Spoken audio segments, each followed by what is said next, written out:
गोस्वामी जी महाराज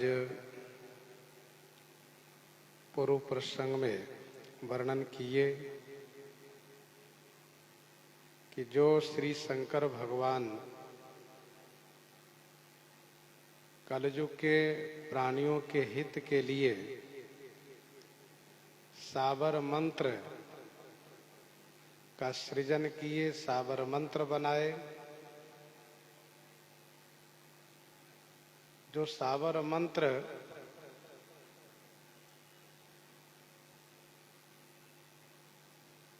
बहुत बढ़िया सुमुखो उच्चारण योग्य नहीं है, न तो उसमें अक्षर का मेल है, न कोई अर्थ स्पष्ट हो पाता है, फिर भी महेश के प्रभाव से उसका प्रताप प्रकट है।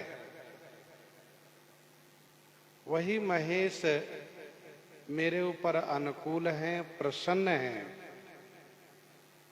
इसीलिए कथा को आनंद मूल के, आनंद मंगल के मूलक बनाएंगे।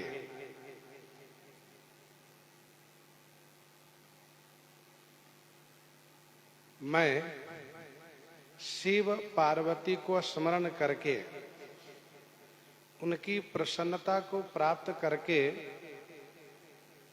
उत्साह चित्त के साथ हर्षोल्लासित हो करके मैं श्री रामचरित को वर्णन करने जा रहा हूं। मेरी कविता भगवान शिव की कृपा से सुशोभित है। जिस प्रकार से चंद्रमा के समाज होने से रात्रि सुंदर बन जाती है, उसी प्रकार से भगवान शिव, भगवती श्री पार्वती जी, श्री गणेश तथा भगवान शिव के अनेकानेक गण, इन सबकी कृपा मिलने से मेरी कविता रूपी रात्रि सुंदर बन जाएगी।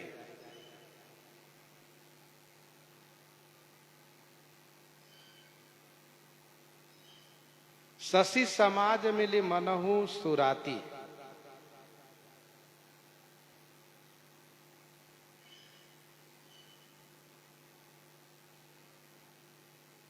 यद्यपि रात्रि में तमाम दोष है,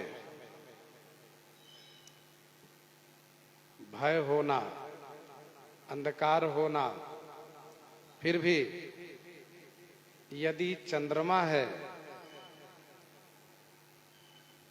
तो वह रात्रि अच्छी लगती है, वह रात्रि सुंदर हो जाती है, सुहावनी हो जाती है।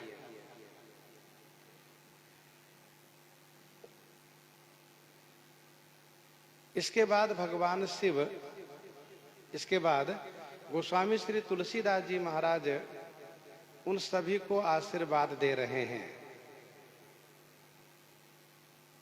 किन सबको? कि जो यह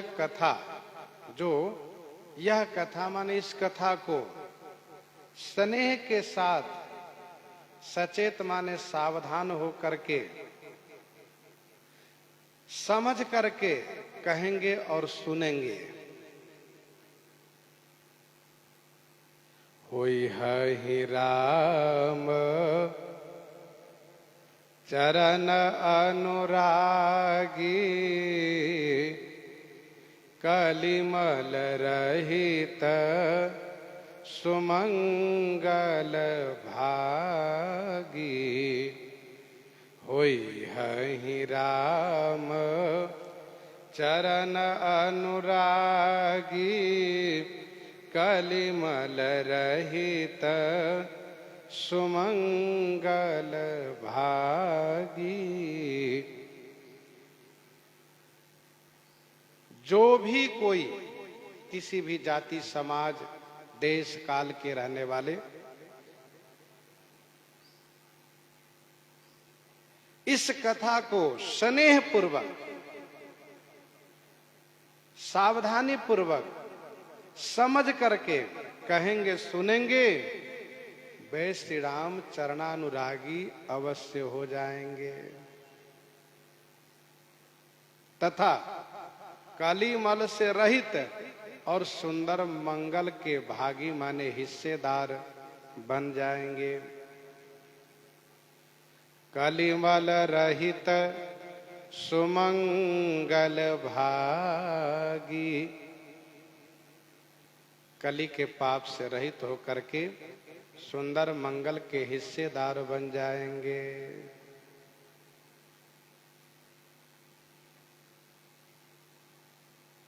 यह आशीर्वाद है मानसकार का।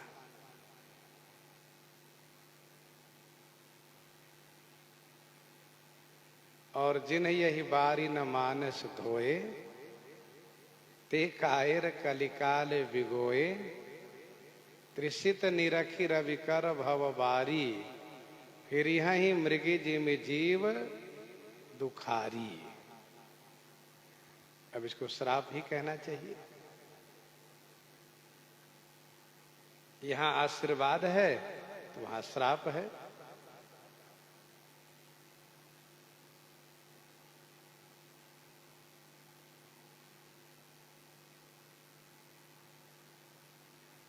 गोस्वामी जी अन्यत्र भी आशीर्वाद दिए। रघुवंश भूषण चरित यह नर, कहहि सुनहि जे गावहि, कलिमल मनोमल धोई बिनु श्रम, राम धाम सिधावहि, राम धाम सिधावहि। और रामचरण रति जो चाह अथवा पद निर्वाण, भाव सहित सो यह कथा, करऊं श्रवण पुट पान। यह आशीर्वाद ही तो है। सुना ही विमुक्त विरत और विषयी, लहाई भगति गति संपत्ति नई। यह सब आशीर्वाद है।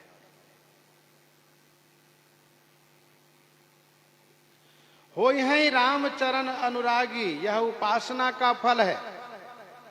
कलिमल रहित, यह कर्म का फल है। सुमंगल भागी होना, यह ज्ञान का फल है। अर्थात श्रीमद् रामचरितमानस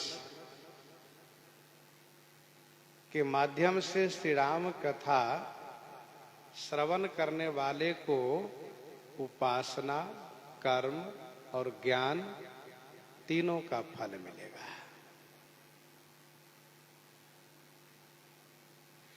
वही है रामचरण अनुरागी, विमुक्त और कलिमल रहित, यह विषय, और सुमंगल भागी विरति। सुना ही विमुक्त विरत और विषय, तीनों को लाभ होगा। विमुक्त होगा वह अनुरागी होंगे, जो विषय होंगे वह कलिमल रहित होंगे, और जो विरत होंगे वह सुमंगल भागी हो जाएंगे।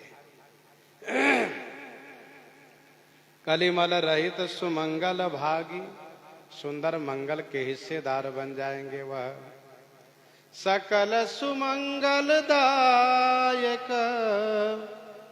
रघुनायक गुण गान, सादर सुनहि जे तरहि भव, सिंधु बिना जल जान। क्योंकि श्री रघुनाथ जी का गुणगान सकल सुमंगलदायक है।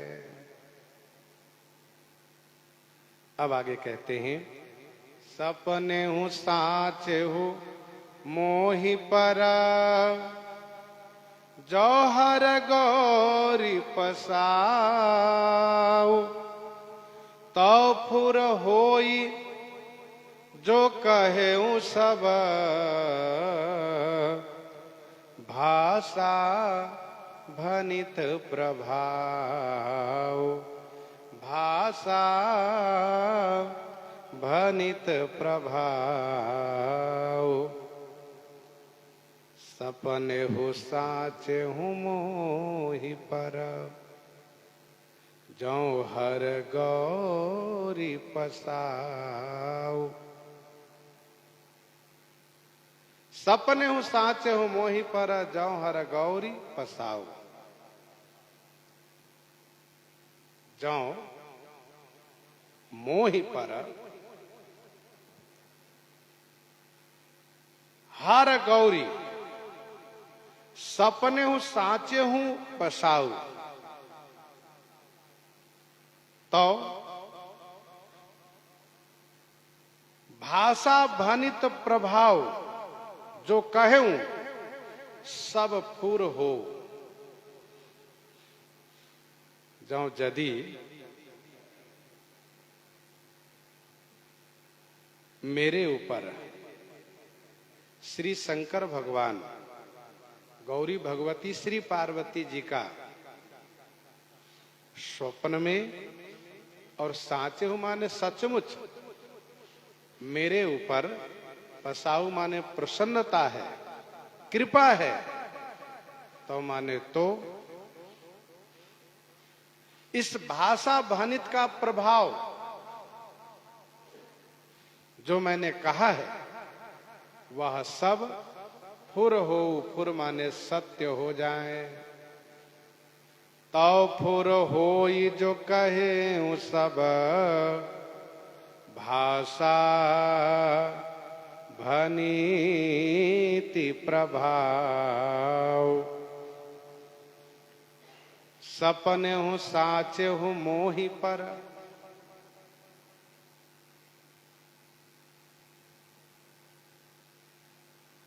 यह कहने का मुहावरा है, सपने हो साचे।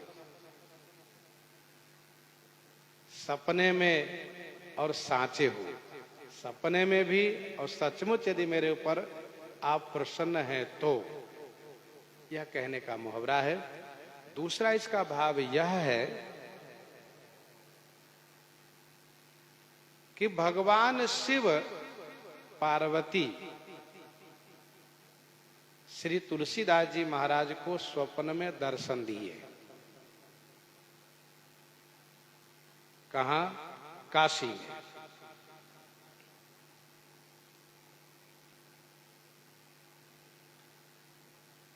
जब 7 दिन तक गोस्वामी जी महाराज लिखते गए और उनका लेख गुप्त होता गया,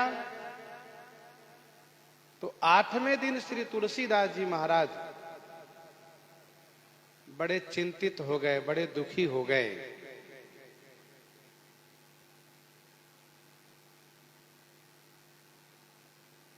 तब रात्रि में स्वप्न में भगवान शिव पार्वती जी का दर्शन हुआ।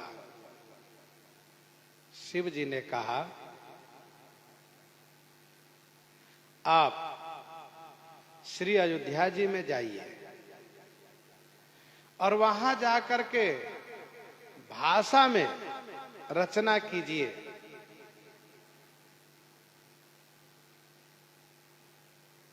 तथा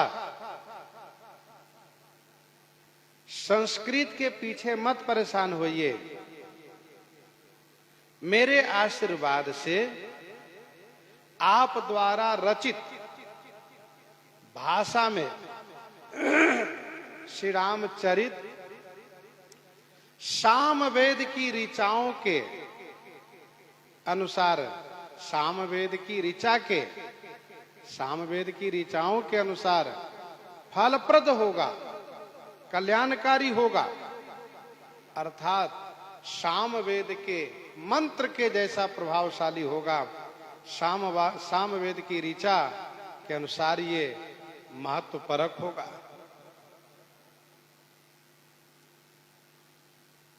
इसी बीच गोस्वामी श्री तुलसीदास जी की नींद खुली तो वह आवाज गूंज रही थी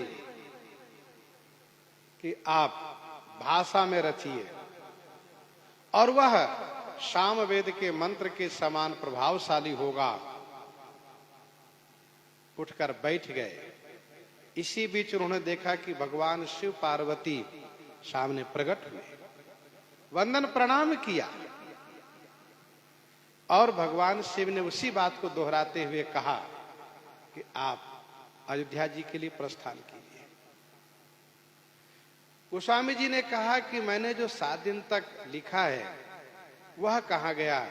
तो भगवान शिव ने उसे श्री तुलसीदास जी को देते हुए कहा, इसको मैंने ही छुपाया था, इसको लीजिए और लेकर जाइए।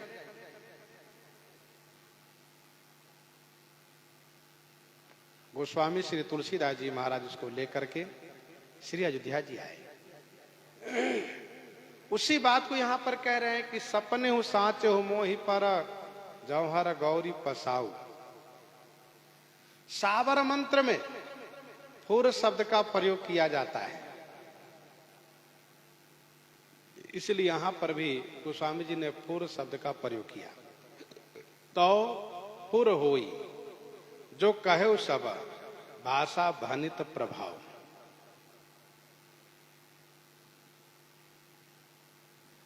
मानो यहां पर शपथ भी करना है, जैसे श्री भरतलाल जी महाराज शपथ किए, जो मोरे मन बच अरुकाया, प्रीति राम पद कमल अमाया, तो कपि हो विगत श्रम सूला, जो मो पर रघु पति अनुकूला, जो मो पर रघु पति अनुकूला, तव कपि हो विगत श्रम सूला, जो मो पर रघुपति अनुकूला।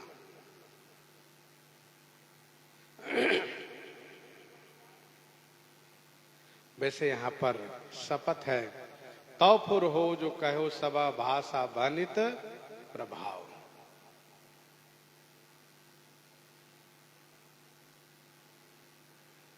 बंधौ अवध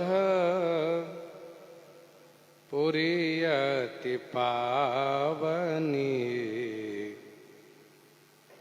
सरजू सरी कली कलुष नसावनी। बंधौ अवध पुरी अति पावनी, सरजू सरी कली कलुष नसावनी। अति पावनी अवधपुरी बंदौ, कली कलुष न सावनी, सरजू सरी बंदौ। अथवा अति पावनी कली कलुष न सावनी, अवधपुरी सरजू सरी बंदौ।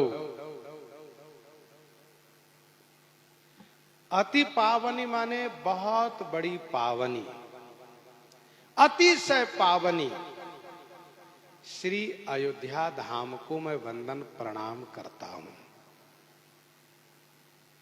कली के समस्त कलुष माने पापों को नष्ट करने वाली श्री सरजू नदी को मैं वंदन प्रणाम करता हूं।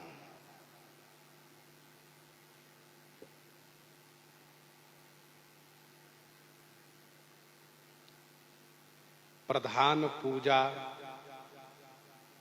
अंत में की जाती है, अथवा तो पहले की जाती है। भगवान श्री रामचंद्र जी अपने परिकरों की पूजा से विशेष प्रसन्न होते हैं।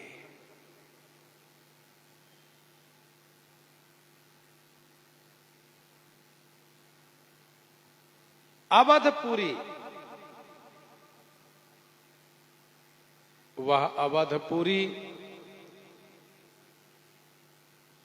जहां भगवान श्री रामचंद्र जी का अवतरण हुआ है, प्राकट्य हुआ है।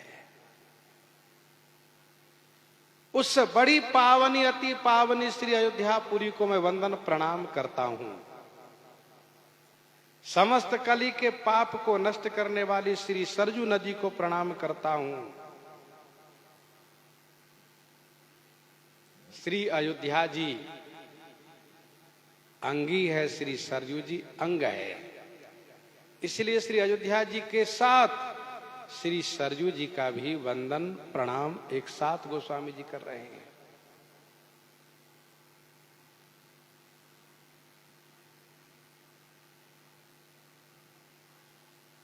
अवधपुरी न बध कैश्चिदिति अवध, न बध कैश्चिदिति अवध, किसी से जो नष्ट न हो वह अवध, जो किसी से पराजित न हो वह अवध। यह श्री अयोध्या धाम है।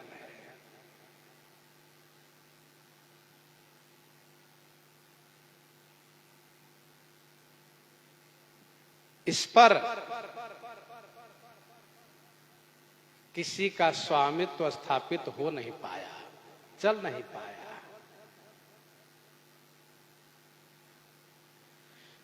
संघर्ष बहुत हुआ लेकिन सफल नहीं हो पाए लोग। श्री अयोध्या जी के आसपास में रहने वाले प्रजाजनों ने श्री अवध पर किसी को कब्जा नहीं करने दिया।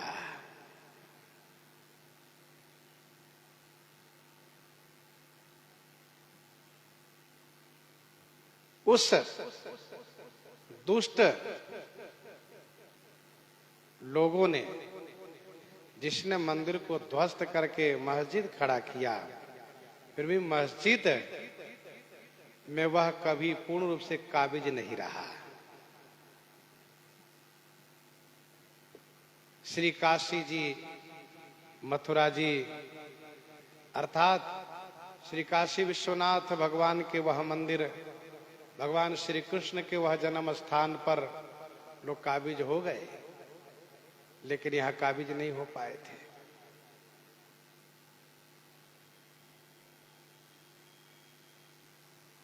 समय समय पर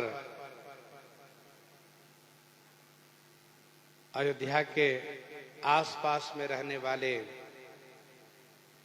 प्रजाजनों ने उन लोगों को परास्त किया है जो कब्जा करने के लिए, अधिकार जमाने के लिए बहुत परिश्रम किए। यह है श्री अवध, जो किसी से नष्ट ना हो सके। आज वह समय आया जो सत्य था उसी पर सुप्रीम कोर्ट ने मोहर लगाया।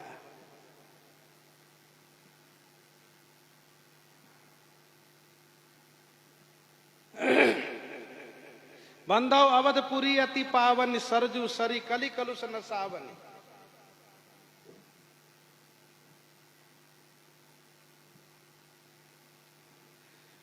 अवध की महिमा अपरम पार, गावत हैं श्रुति चार। विस्मित अचल समाधिन से जो ध्याइए बारंबार, ताते नाम अयोध्या गायो, यह ऋग वेद पुकार।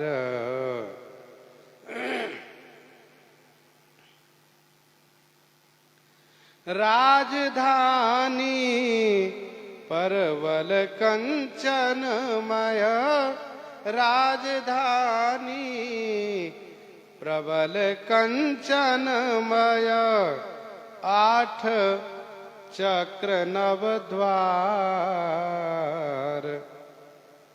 ताते नाम अयोध्या पावन, अस यजु करत विचार, अस यजु करत विचार। 8 चक्र है। श्री राम जन्मभूमि हनुमानगढ़ी, कनक भवन श्री सरजू नदी, देवकाली नागेश्वर महादेव, ब्रह्म घाट लक्ष्मण घाट, ये 8 चक्र कहे जाते हैं। श्री राम जन्मभूमि हनुमानगढ़ी, कनक भवन श्री सरजू नदी, देवकाली नागेश्वर महादेव, ब्रह्म घाट और लक्ष्मण घाट। और इसके बाद आकार यकार उकार वेद त्रय, आकार यकार उकार देव त्रय, ध्याई जो लखी सार, ताते नाम अयोध्या ऐसो, साम करत निर्धार।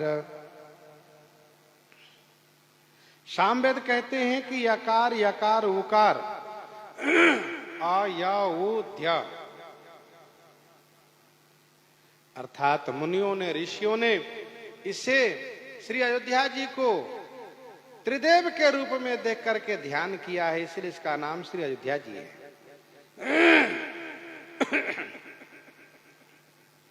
और जगमग कोस जहां अपराजित, जगमग कोस जहां अपराजित, ब्रह्मदेव आगार,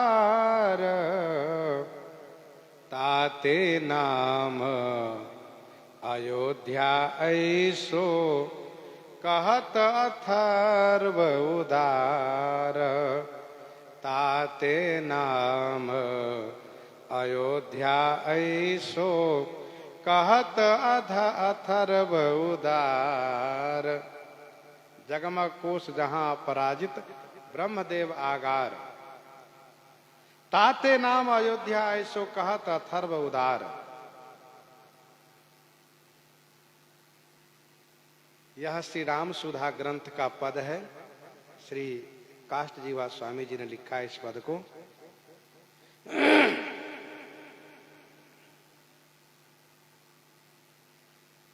वैसे अवधपुरी गोस्वामी जी को विशेष यह प्रिय लगा, इसलिए अवध का ही नाम गोस्वामी जी ने बार बार लिया है। एक बार केवल अयोध्या नाम लिया है। नारद आदि सनकादि मुनीसा, दर्शन लागी कोसलाधीसा, दिन प्रति सकल अयोध्या आवही, दिन प्रति सकल अयोध्या आवही।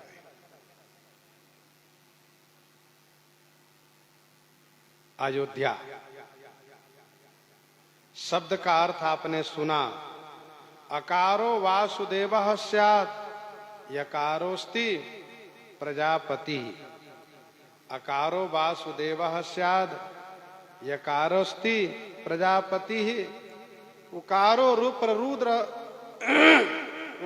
रुद्र रूपस्तु, ताम ध्यायन्ति मुनीश्वराः। उकारो रुद्र रूपस्तु, ताम ध्यायन्ति मुनीश्वराः।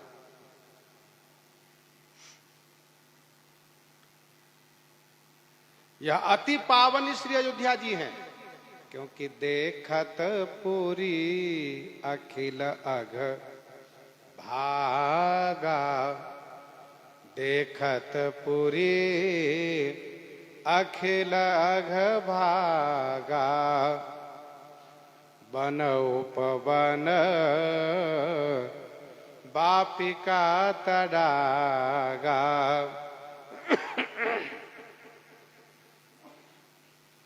बनोपवन बापिका तडागा।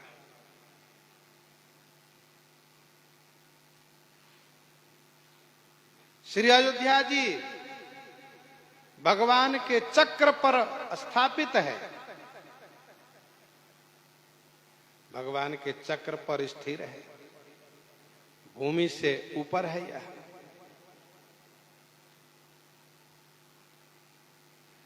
श्री अयोध्या जी में 7 हरि हैं, चंद्र हरि हैं, धर्म हरि हैं, विष्णु हरि हैं, चक्र हरि हैं, गुप्त हरि हैं, बिल्व हरि हैं और पूर्ण हरि हैं। चंद्र हरि, धर्म हरि, विष्णु हरि, चक्र हरि, गुप्त हरि, बिल्व हरि, पूर्ण हरि।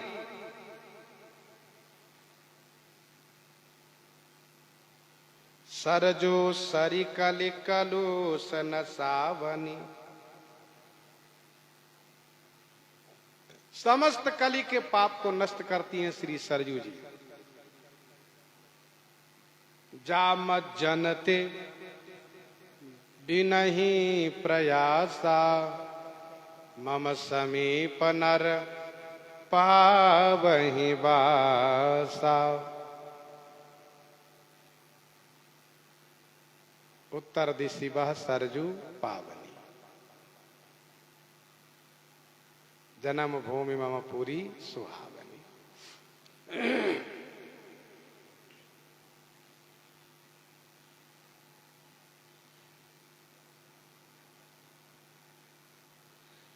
श्री सरजू जी में स्नान करने के लिए तीर्थराज प्रयाग महाराज भी आया करते हैं। किस दिन आते हैं? कहा वेद जिस दिन श्री राम जी को जन्म होना बताते हैं, जही दिन राम जन्म श्रुति गा वही तीरथ सकल तहां चली आवही। तीर्थराज प्रयाग महाराज आते हैं, जबकि वे राजा हैं, तीर्थों के राजा हैं, वे कहीं नहीं जाते हैं। नैमिषारण्य में देवताओं ने तीर्थराज प्रयाग से कहा कि आप श्री दधीची जी की इच्छा पूर्ति के लिए चलिए। उन्होंने कहा हम नहीं जाएंगे, हमारी एक गरिमा है, श्री दधीची जी को यहीं आना चाहिए। तो नकार दिए, नहीं गए। लेकिन वही तीर्थराज प्रयाग महाराज श्री अयोध्या जी में स्वयं चल करके आते हैं। इतिहास साक्षी है। महाराज विक्रमादित्य को, महाराजा विक्रमादित्य को तीर्थराज प्रयाग ने दर्शन दिया था। उन्होंने देखा कि काले अश्व पर काला पुरुष श्री सरयू जी में प्रवेश करता है और जब बाहर निकलता है तो घोड़े सहित वह उज्जवल वर्ण को हो जाता है, गौरांग हो जाता है। राजा के प्रार्थना पूर्वक पूछने पर तीर्थराज प्रयाग महाराज अपना परिचय देते हैं, श्री राम नवमी तिथि की महिमा बखान करते हैं और फिर विक्रमादित्य महाराज के पूछने पर उन विभिन्न स्थानों का परिचय प्रदान करते हैं।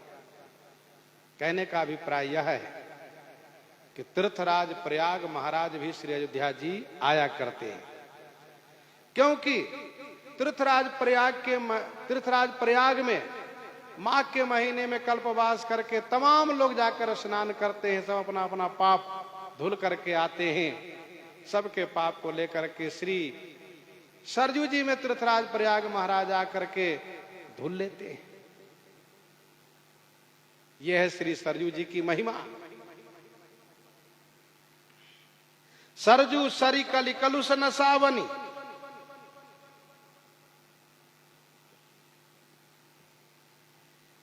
श्री अयोध्या जी के महिमा के संदर्भ में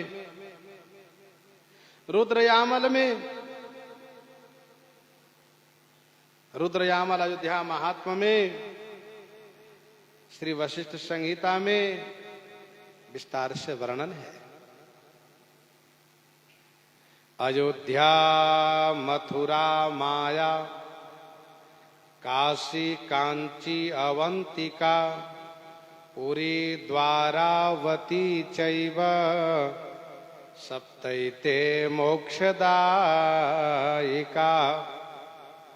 अयोध्या, मथुरा, माया, काशी, कांची, अवंतिका, पुरी, द्वारावती चैव सप्तैते मोक्षदायिका। ये सप्त जो मोक्षदायिनी पुरियां हैं, इनमें श्री अयोध्या जी प्रधान है। सर्व प्रथम स्थान में श्री अयोध्या जी है। और इतना ही नहीं,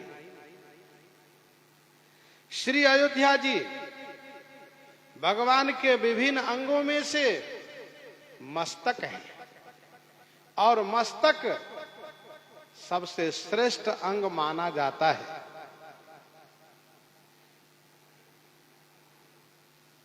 रुद्रयामल का यह श्लोक है, विष्णुपाद अवंतिका गुणवती, विष्णुपाद अवंतिका गुणवती, मध्यम च कांचीपुरीं, नाभौ द्वारावतीं तथां च हृदय मायापुरीं पुण्यदा, ग्रीवां मूलमुदाहरन्ति मथुरा, नासाग्रवाराणसी, मे तद ब्रह्म पदं वदन्ति मुनियोः, अयोध्यापुरी मस्तके। अयोध्यापुरी मस्तके, श्री अयोध्या धाम मस्तक है।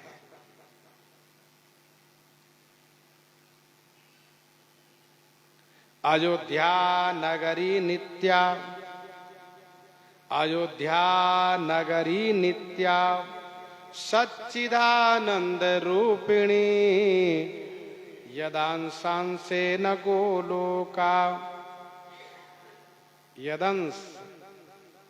यदंशांसेन गोलोका, वैकुंठद्याः प्रतिष्ठिताः। यह वशिष्ठ संहिता का श्लोक है। श्री अयोध्या सच्चिदानंद स्वरूपिणी है। इनके अंश से गोलोक, वैकुंठ आदि उत्पन्न हुए हैं। रुद्रयामल का एक और प्रसिद्ध श्लोक है, अयोध्या च पर ब्रह्म, सरजुः सगुणः पुमान्। अयोध्या च परम ब्रह्म, सरजु सगुणः पुमान्, तन्निवासी जगन्नाथ, सत्यं सत्यं वदाम्यहम्, सत्यं सत्यं वदाम्यहम्।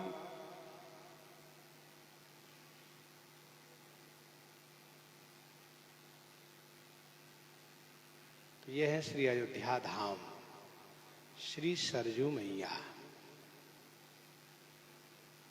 बंदो अवधपुरी अति पावनी, सरजू सरी कलि कलुष नसावनी, प्रणवं पुर नर नारी बहोरी, प्रणवं पुर नर नारी बहोरी, ममता जिन्ह पर प्रभु हिन थोरी, ममता जिन्ह पर प्रभु हिन थोरी, प्रणवं पुर नर नारी बहोरी।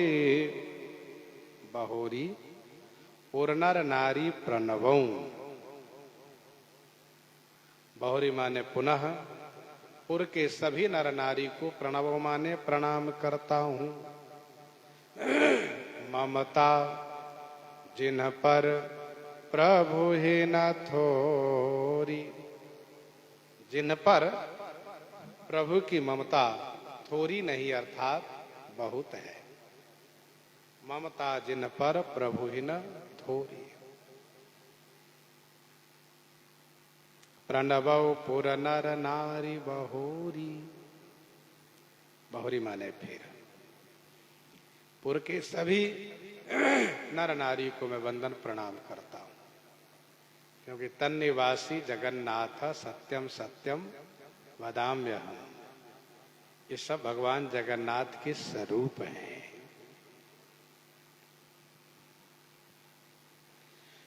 पूर्ववासियों पर भगवान श्री राम जी की बड़ी ममता है। ममता जिन पर प्रभु ही न थोरी।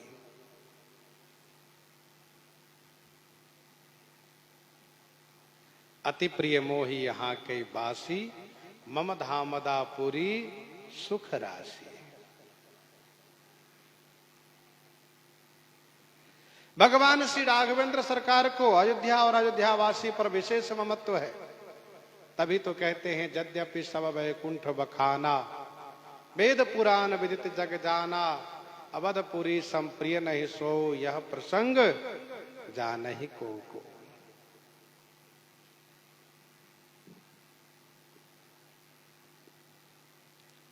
कौशलपुर वासी नर नारी वृद्धयरु बाल, प्राणहुते प्रिय लागत, सब कह राम कृपाल।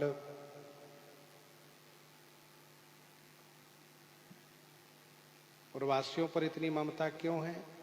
कहा पूर्ववासियों को श्री राम जी प्राण से अधिक प्रिय है, इसीलिए। जे यथा माम प्रपद्यन्ते तांस तथैव भजाम्यहम्। जिन पर प्रभु की इतनी बड़ी ममता है, उन पूर्ववासियों का श्री राम जी में कैसा प्रेम है? कहा प्राण होते प्रिय लागत, सब कह राम कृपाल। ममता जिन पर प्रभु ही न थोरी। जिनमें ममता होती है उनका दोष नहीं दिखाई देता है, उनके प्रति नाराजगी नहीं होती, उनके प्रति रोष नहीं होता है, भले वह अपराध कर बैठा हो। तो क्या ऐसा कभी हुआ है कि जहां रोष करना चाहिए, जहां दंड देना चाहिए, वहां पर दंड न दे करके, रोष न करके, नाराज न हो करके ममता का परिचय दिए हो? मानसकार आगे की पंक्ति में कहते हैं, सिय निंदक अघ ओघ न साये। सिय निंदक अघ ओघ न साये, लोक विशोक बनाई बसाए। लोक विशोक बनाई बसाए। सिय निंदक अघ ओघ न साये, लोक विशोक बनाई बसाए।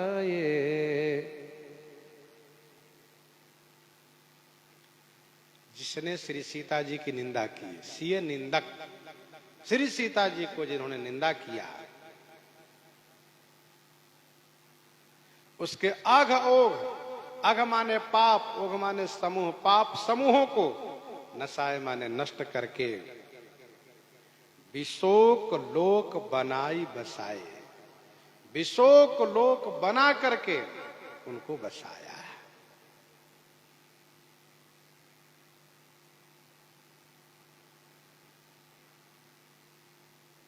सिय निंदक अघ ओघ नसाए।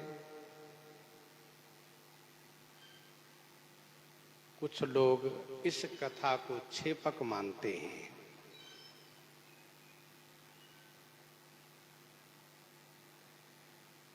सिय निंदक के जगह पर निज निंदक भी पाठ रखते हैं, परंतु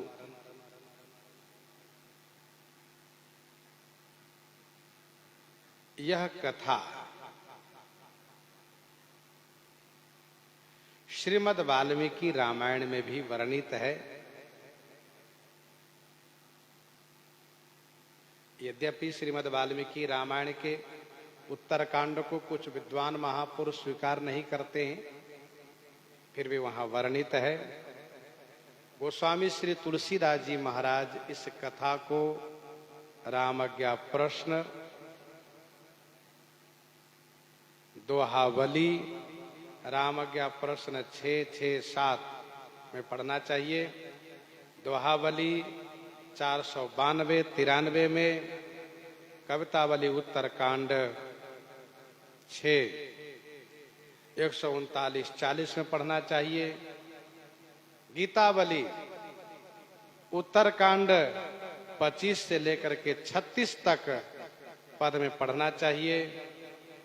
विनय पत्रिका 152, 165 पद में गोस्वामी जी ने यह वर्णन किया है। तो सभी ग्रंथों में प्रमाण है। रामज्ञा प्रश्न, दोहावली, कवितावली, गीतावली, विनय पत्रिका, अध्यात्म रामायण, श्रीमद् वाल्मीकि रामायण, पद्म पुराण में वर्णित है यह।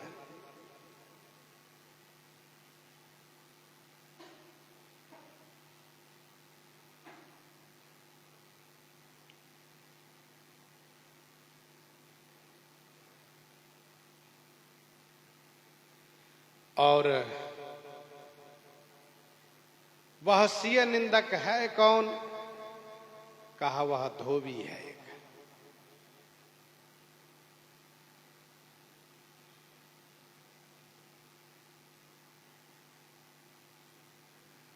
और वह धोबी है कौन? तो उसके बारे में भी कथा है कि यह पूर्व जन्म का सुख है।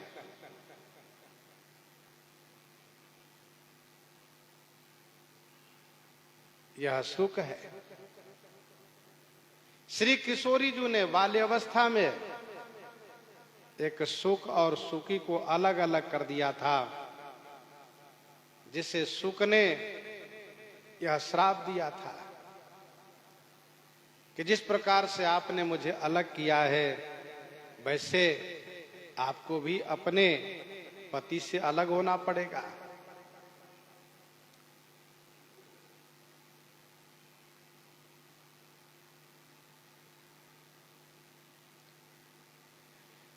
महर्षि श्री वाल्मीकि जी महाराज श्री किशोरी जी के प्रति पुत्री भाव रखते थे। पुत्री भाव से भजन किए हैं।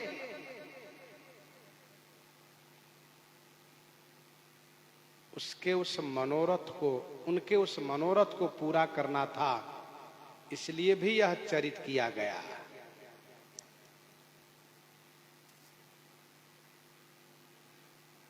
तथा भगवान श्री राघवेंद्र के सैनिक लोग, योद्धा लोग, जिनको अभिमान हो चुका था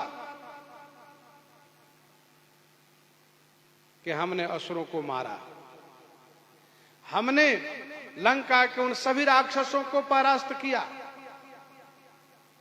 श्री राम जी चाहते हैं कि उन सभी वीरों के अभिमान का नष्ट हो, उन सभी वीरों के अभिमान का अंत हो। तो श्री राम जी ने सोचा किसी और से नहीं, अपने पुत्र के माध्यम से, अपने पुत्र के द्वारा वीरों के अभिमान का समाप्त हो। इसलिए भी यह चरित्र रचाया गया, लीला हुई।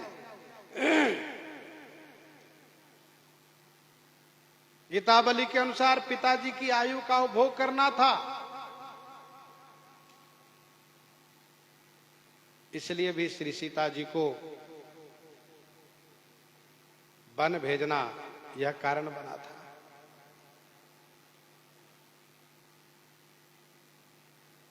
भगवान श्री राम जी भगवान हैं। खड़ेश्वर्य में एक वैराग्य गुण भी है। श्री राम जी मर्यादा पुरुषोत्तम कहलाए हैं। किस प्रकार से अपनी भगवत्ता का निर्वाहन किए, वह इनके चरित्र में देखा जाता है। जो घटनाक्रम को ठीक से नहीं समझ पाते हैं, वे श्री राम जी पर तमाम प्रकार के दोष लगा देते हैं। धोबी तो एक माध्यम था, माना कि धोबी कारण बना तो वह पूर्व जन्म का सुख था। महर्षि वाल्मीकि जी का श्री सीता जी के प्रति वात्सल्य भाव था, एक वो भी कारण था चरित होने का। श्री राम जी के वीरों को जो अभिमान हो गया था, उस अभिमान का भी नष्ट करना था। पिताजी का आयु का भी उपभोग करना था। पिताजी श्री चक्रवर्ती महाराज अवधेश जी अपनी पूरी आयु भोग करके नहीं स्वर्ग पधारे, बल्कि आयु रहते ही स्वर्ग चले गए थे।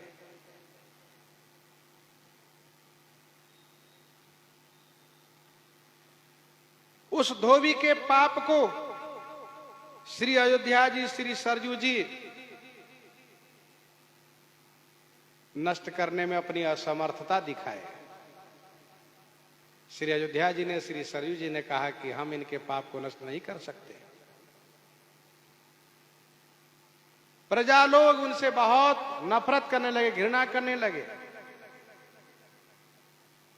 भगवान श्री राम जी जो प्रजा पर बड़ी ममता करते हैं, ममता जिन पर प्रभु न थोरी, इसलिए श्री राम जी उसके पाप समूह को नष्ट करके विशोक लोक बना करके उनको बसा दिए।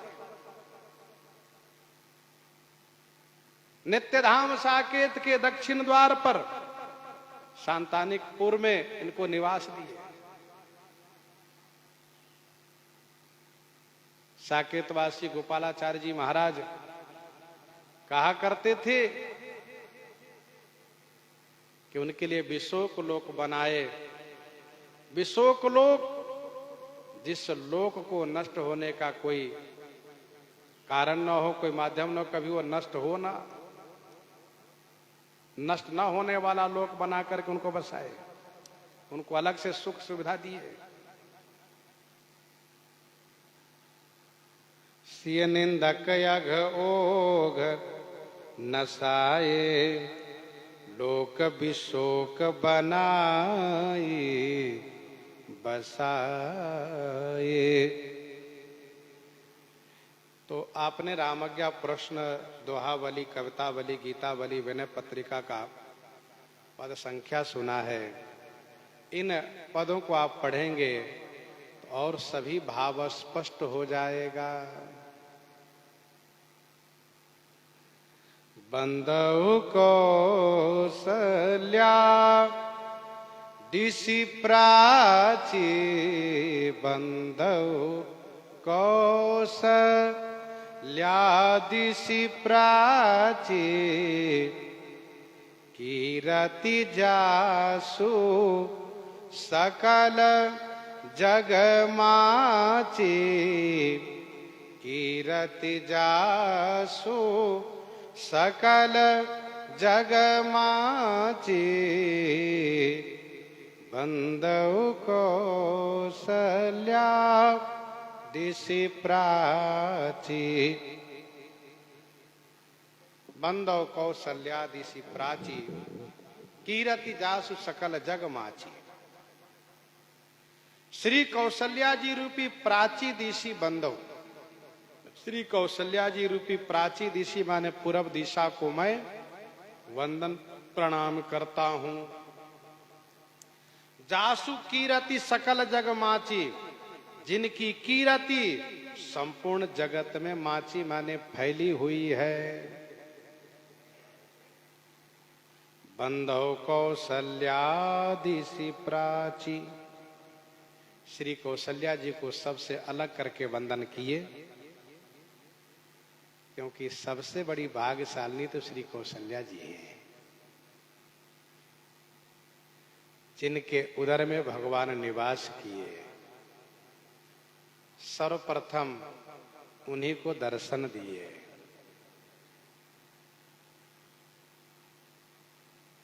महाराजा श्री चक्रवर्ती अवधेश जी की पटरानी होने का सौभाग्य इन्हीं को मिला। भगवान श्री राघवेंद्र सरकार के द्वारा अलौकिक ज्ञान प्राप्त होने का वरदान इन्हीं को मिला। मातु विवेक अलौकिक तोरे, कबहु न मिटहि अनुग्रह मोरे।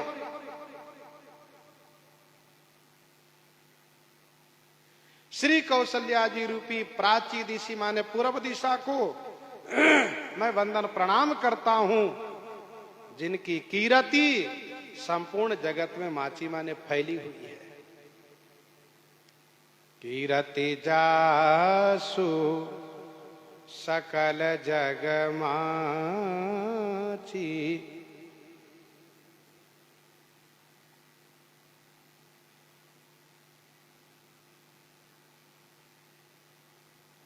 श्रीमद् भागवत जी में 10वें स्कंद के 3 अध्याय के 8वां श्लोक में श्री देवकी जी को प्राची दिशि कहा है श्री सुखदेव जी ने।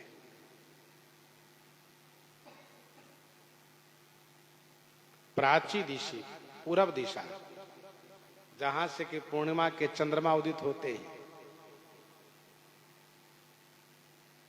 प्रगट्यो जहाँ रघुपति शशि चारु, प्रगट्यो जहाँ रघुपति शशि चारु, विश्व सुखद खल कमल तुषारु, विश्व सुखद खल कमल तुषारु, प्रगट्यो जहाँ रघुपति शशि चारु, विश्व सुखद खल कमल तुषारु,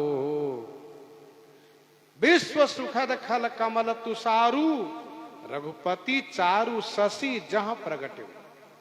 विश्व को सुख देने वाले खल रूपी कमल के लिए पाला स्वरूप रघुपति श्री रघुनाथ जी रूपी चारु माने सुंदर, शशि माने चंद्रमा, प्रगट्यो माने प्रगट हुए।